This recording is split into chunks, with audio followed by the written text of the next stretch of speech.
Paul നല്ല sports person ആണെന്ന് അല്ലേ? പോള് അല്ലേ? ഓട്ട മത്സരത്തിലൊക്കെ പങ്കെടുക്കാറില്ലേ? സമ്മാനമൊക്കെ കിട്ടാറില്ലേ? പോളിങ്ങനെ ചിന്തിക്കുക, ഒളിമ്പിക്സിൽ ഇന്ത്യയെ റെപ്രസെൻ്റ് ചെയ്ത് ഓട്ട മത്സരത്തിൽ ഗോൾഡ് മെഡൽ കിട്ടി.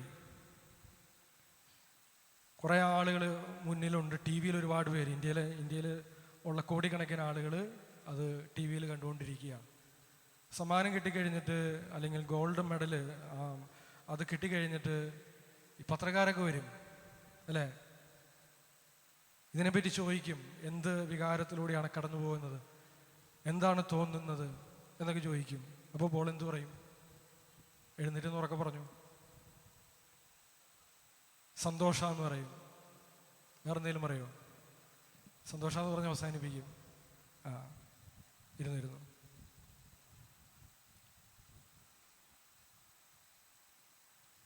ഇനി അറ്റൻഡൻസ് ബുക്ക് എടുക്കട്ടെ.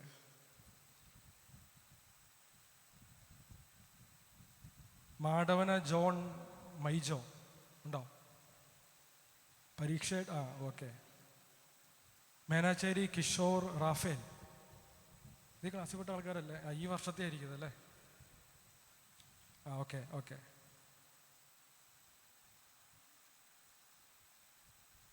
മാളിയേക്കൽ ജോസഫ് പോൾ, ജൂലിയ പൗളീൻ,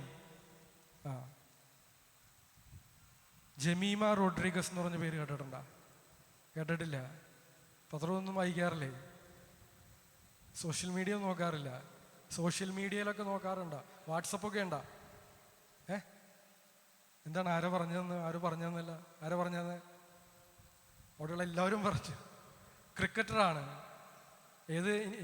ആരും പറയും ഏത് രാജ്യത്തിന് വേണ്ടി കളിക്കുന്നതാണ്? ഗസ് അടിച്ചു നോക്കിയതാണ് അല്ല, ഇന്ത്യക്ക് വേണ്ടി കളിക്കുന്ന ഒരു വനിതാ ക്രിക്കറ്ററാണ് ജമീമ റോഡ്രിഗസ്.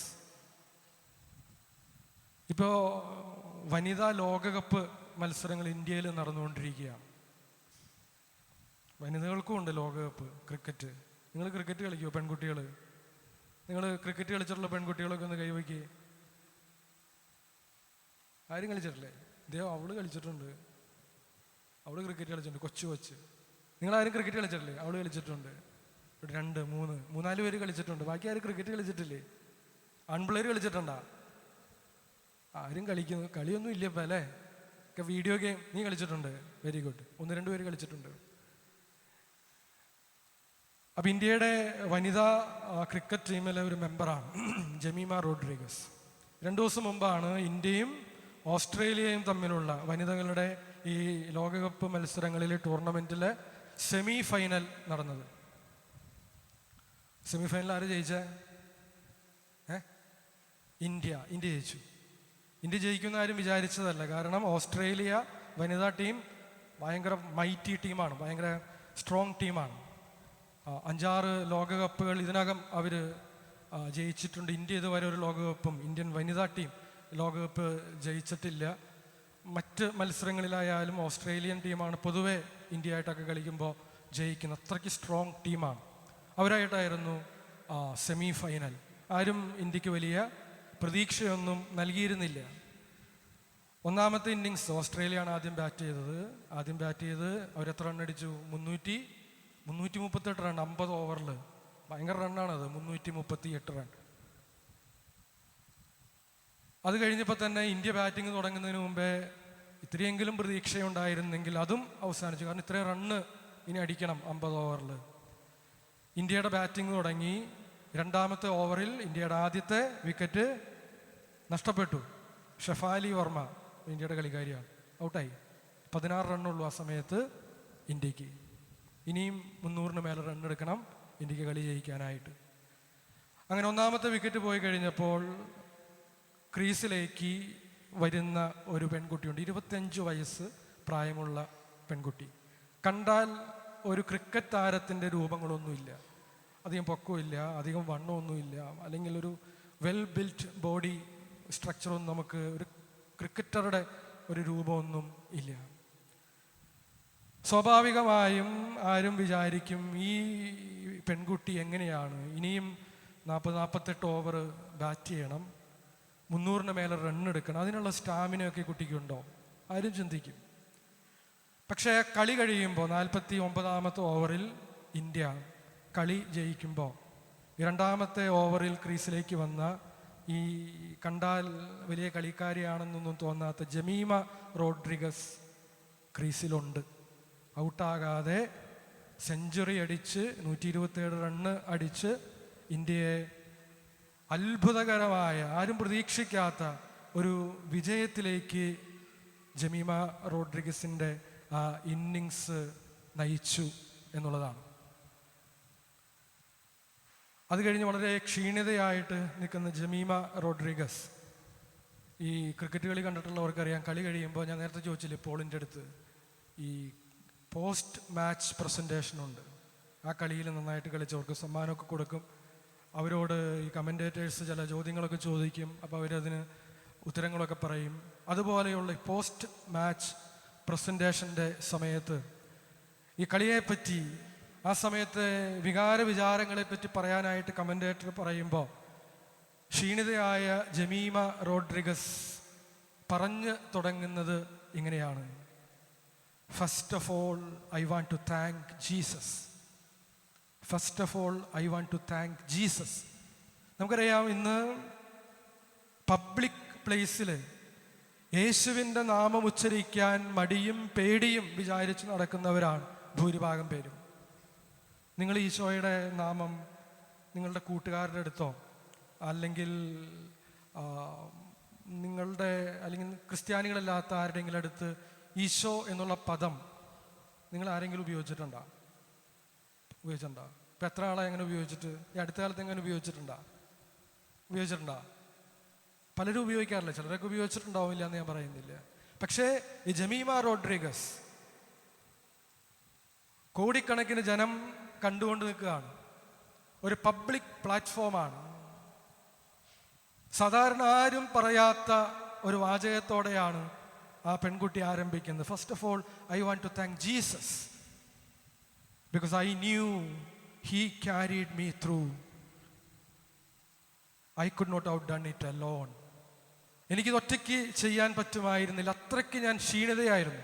അവിടെ ഉള്ള ശാരീരികമായിട്ടുള്ള ക്ഷീണത്തെപ്പറ്റി പറയുന്നത്, അത്രമേൽ ക്ഷീണിതയായിരുന്നു. സെഞ്ചുറിയൊക്കെ അടിച്ചു കഴിഞ്ഞപ്പോഴത്തേക്ക് യാതൊരു ആഘോഷങ്ങളും ഇല്ല, ആഘോഷിക്കാനുള്ള ഒരു ശക്തിയൊന്നും ഉണ്ടായിരുന്നില്ല. അവൾ പറയുന്നുണ്ട്, മുന്നോട്ട് ഇനി ഒരു ഇഞ്ച് ഓടാൻ പോലും ശരീരത്തിൻ്റെ ശക്തി തോന്നാതിരുന്ന സമയമാണ്. But I knew, she was saying, Jesus carried me through. Isho എന്നെ കൈപിടിച്ച് നടത്തി. എനിക്ക് ഒറ്റയ്ക്ക് ഇത് ചെയ്യാനായിട്ട് സാധിക്കുമായിരുന്നില്ല. അത് കഴിഞ്ഞ് അവളുടെ ശാരീരികമായിട്ടുള്ള ബലഹീനത മാത്രമല്ല, മാനസികമായി ആ ദിവസങ്ങളിലൊക്കെ അവൾ അനുഭവിച്ച വേദനകളെപ്പറ്റി, ആങ്സൈറ്റീസിനെ പറ്റി അവൾ ആ പോസ്റ്റ് മാച്ച് പ്രസൻറ്റേഷനിൽ പറയുന്നുണ്ട്. ടീമിൽ നിന്ന് ഡ്രോപ്പ് ചെയ്തു ഒരു ഘട്ടത്തിൽ. 1-2 കളികൾ കളിച്ചിട്ടില്ല ഈ വേൾഡ് കപ്പിൽ തന്നെ, കളിക്കാനായിട്ട് അവസരം കിട്ടിയില്ല. ആ സമയത്തൊക്കെ ഒരുപാട് കരഞ്ഞു. തൻ്റെ ആത്മവിശ്വാസത്തെപ്പറ്റി സംശയങ്ങൾ, തൻ്റെ കഴിവിനെ പറ്റി ആത്മവിശ്വാസക്കുറവ് തോന്നി. എന്നിട്ട് അവൾ പറയുകയാണ്, ഈ കളിയുടെ സമയത്ത് ശാരീരികമായി ക്ഷീണം തോന്നിയ സമയത്ത് ഞാൻ ഒരു ബൈബിൾ വാക്യം ഉച്ചരിച്ചുകൊണ്ടിരിക്കുകയാണ്. അവൾ പരസ്യമായിട്ട് പറയുകയാണ്. പുറപ്പാടിൻ്റെ പുസ്തകത്തിൽ 14-ാം അധ്യായത്തിലെ 14-ാം വാക്യം, കർത്താവ് നിങ്ങൾക്ക് വേണ്ടി യുദ്ധം ചെയ്തുകൊള്ളും, നിങ്ങൾ ശാന്തരായി നിന്നാൽ മതി. തൻ്റെ ജീവിതത്തിലെ മാനസികവും ശാരീരികവുമായിട്ടുള്ള അവസ്ഥകളിൽ, ബലഹീനത തോന്നിയ നിമിഷങ്ങളിൽ, തളർന്നുപോയ നിമിഷങ്ങളിൽ, മുന്നോട്ട് നടക്കാൻ പറ്റില്ലെന്നും മനസ്സിലും ശരീരത്തിലും തോന്നിയ നിമിഷങ്ങളിലൊക്കെ അവൾ ഒരു വാക്ക് ഉച്ചരിച്ചു കൊണ്ടിരുന്നു. ദൈവത്തിൻ്റെ നാമം, യേശു നാമം അവൾ ഉച്ചരിച്ചു കൊണ്ടിരുന്നു. കർത്താവ് നിനക്ക് വേണ്ടി യുദ്ധം ചെയ്തുകൊള്ളും, നീ ശാന്തയായി നിന്നാൽ മതി. ആ വാക്കുകളാണ്. ആ കളി കണ്ടവർക്കറിയാം, അവളിങ്ങനെ സ്വയം എന്തോ എപ്പോഴും പറയുന്നത് ടി വിയിൽ കാണാനായിട്ട് പറ്റുമായിരുന്നു. അവൾ പറഞ്ഞുകൊണ്ടിരുന്നത് ഈ വാക്കാണ്: കർത്താവ് നിങ്ങൾക്ക് വേണ്ടി യുദ്ധം ചെയ്തുകൊള്ളും, നിങ്ങൾ ശാന്തരായി നിന്നാൽ മതി. സ്നേഹമുള്ളവരെ, നമ്മൾ ജീവിക്കുന്ന ഈ കാലഘട്ടത്തിൽ ഞാൻ നേരത്തെ സൂചിപ്പിച്ചു, ഞാൻ നേരത്തെ പോളിൻ്റെ അടുത്ത് ചോദിച്ചു, ഞാൻ വേറെ ആരുടെ അടുത്ത് ചോദിച്ചാലും പോള് പറഞ്ഞതിൽ നിന്ന് വളരെ വ്യത്യസ്തമായിട്ടുള്ള ഉത്തരമായിരിക്കില്ല നിങ്ങളും നൽകുക. സന്തോഷം തോന്നി, നമ്മൾ പറയുന്നതാണ് സന്തോഷം തോന്നി. ചിലപ്പോൾ നന്ദി പറഞ്ഞാൽ തന്നെ നമ്മുടെ കോച്ചിന് ചിലപ്പോൾ നമ്മൾ നന്ദി പറയും, നമ്മുടെ മാതാപിതാക്കൾക്ക് നന്ദി പറയും. പക്ഷേ യേശുവിന് ഉള്ളിൽ നന്ദി ഉണ്ടാകും. പക്ഷേ അത് സകലരുടെയും മുമ്പിൽ വിളിച്ചു പറയാൻ പാകത്തിനുള്ള, ഇന്ന് നമ്മൾ സുവിശേഷത്തിൽ കാണുന്ന പത്രോസിൻ്റെ വിശ്വാസ പ്രഖ്യാപനം കണക്ക് യേശു എനിക്ക് ആരാണ് എന്നുള്ളത് ആരുടെയും മുമ്പിൽ സന്തോഷത്തോടെ സ്നേഹത്തോടെ തൻ്റെ കുറവുകൾ മറ്റുള്ളവരോട് വിളിച്ചു പറഞ്ഞുകൊണ്ട് ആ കുറവുകളിൽ എനിക്ക് താങ്ങായി നിൽക്കുന്നവനാണ് എൻ്റെ കർത്താവ് ഈശോ എന്ന് പറയാനായിട്ടുള്ള ആർജവം, അത് ഇന്ന് നമുക്ക് പുതിയ തലമുറയ്ക്ക് നഷ്ടപ്പെടുന്നു എന്നുള്ളതാണ്. അവിടെയാണ് ജമീമ റോഡ്രിഗസ് വ്യത്യസ്തയാവുന്നത്. നമ്മുടെ മാതാപിതാക്കൾ ഇവിടെയുണ്ട്. പലപ്പോഴും യേശുവിന് സാക്ഷ്യം നൽകാനായി, യേശുവിനെ പറ്റി നമ്മൾ ജോലി ചെയ്യുന്നിടങ്ങളിൽ പുറം സ്ഥലങ്ങളിലൊന്നും പറയാൻ നമുക്ക് മടിയായിരിക്കും. പക്ഷേ നമ്മുടെ കുടുംബത്തിൽ പോലും, നമ്മുടെ മക്കളുടെ മുമ്പിൽ പോലും യേശു നാമം ഉച്ചരിക്കാനും യേശുവിന് സാക്ഷ്യം നൽകാനും എത്ര മാതാപിതാക്കൾക്ക് സാധിക്കുന്നുണ്ട്? നമ്മൾ ചിന്തിക്കണം. അത് സാധിക്കാത്തിടത്തോളം നമ്മുടെ മക്കള് എങ്ങനെയാണ് യേശുവിന് സാക്ഷ്യം മറ്റുള്ളവരുടെ മുമ്പിൽ നൽകുക? സാധിക്കില്ല.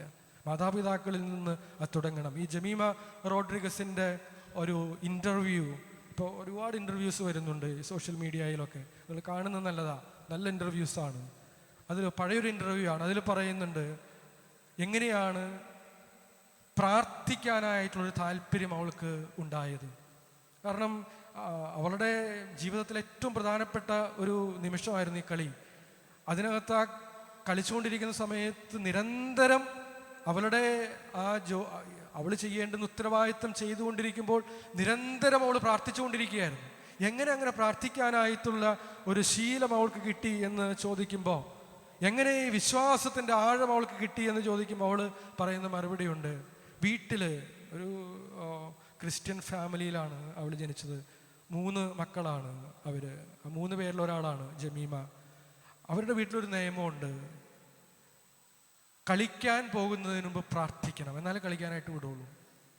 3 കുട്ടികൾക്കും ക്രിക്കറ്റ് കളിക്കാൻ ഭയങ്കര താല്പര്യമാണ്. പക്ഷെ കളിക്കാൻ പോകണമെന്നുണ്ടെങ്കിൽ മാതാപിതാക്കൾക്ക് നിർബന്ധമാണ്, പ്രാർത്ഥിച്ചിട്ടേ പോകാവൂ. അതുകൊണ്ട് അവരിരുന്ന് പ്രാർത്ഥിക്കും, കളിക്കാൻ പോകും. ജമീമ പറയുന്ന തുടക്കത്തിൽ ഒരിടത്തിൽ ഫോഴ്സ് ചെയ്യപ്പെട്ടതാണ് പ്രാർത്ഥിക്കാനായിട്ട്, വിശ്വാസത്തെപ്പറ്റി, യേശുവിനെ പറ്റി. പക്ഷേ അത് പിന്നീട് തൻ്റെ ജീവിതത്തിൽ ഒരു ബോധ്യമായി മാറി.